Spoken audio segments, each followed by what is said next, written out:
আমি নাচা পাৰ্টি নাচা পাৰ্টি হেল্ল' এভৰিৱান কলেজৰ পৰিৱেশটো এইকেইদিন মানে অকণমান উখল মাখল হৈ আছে কিয়নো ফ্ৰেচাৰ্ছ আহি আছে ফ্ৰেচাৰ্ছ অলৰেডি হৈ গ'ল কিন্তু মই মানে ভিডিঅ'বোৰ দিবলৈ সময় পোৱা নাছিলোঁ এতিয়া লাহে লাহে চববোৰ আপলোড কৰিম আপোনালোকে চাব আৰু এইখন ইনভিটেশ্যন কাৰ্ড চাওকচোন ইমান ধুনীয়া লাগিছিল ছিনিয়ৰ্ছসকলে দিছিল ফ্ৰেচাৰ্ছৰ বাবে ইমান এফৰ্টছ দিছে আৰু সেইটো দেখিয়ে মোৰ বহুত ভাল লাগিছে মোৰ বিশেষকৈ বহুত ভাল লাগিছিল সেয়েহে আপোনালোককো দেখুৱালোঁ বাকী ব্ৰেক টাইমত লগৰ এজনীৰ বাৰ্থডে আছিল চ' তাই আমাক সৰুকৈ পাৰ্টি এটা দিলে আৰু আমি চবেই মিলি খাই ল'লোঁ আৰু এইকেইদিন মানে আমি চব প্ৰেক্টিছতেই ব্যস্ত ফ্ৰেচাৰ্ছৰ যি এক্সাইটমেণ্ট আছিল আৰু সেয়েহে আমি বেছিভাগ গান নাচ এইবোৰতে ব্যস্ত আছিলোঁ বাকী আজিৰ ভিডিঅ'টো ইমানতে সামৰিছোঁ আৰু শেষত লগৰ এটাই গোৱা জুবিনদাৰ গান এটাও লগাই দিছোঁ শেষলৈকে চাব আজিলৈ বাই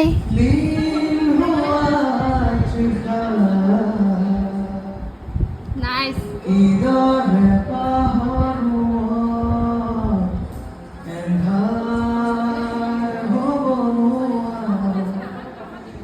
See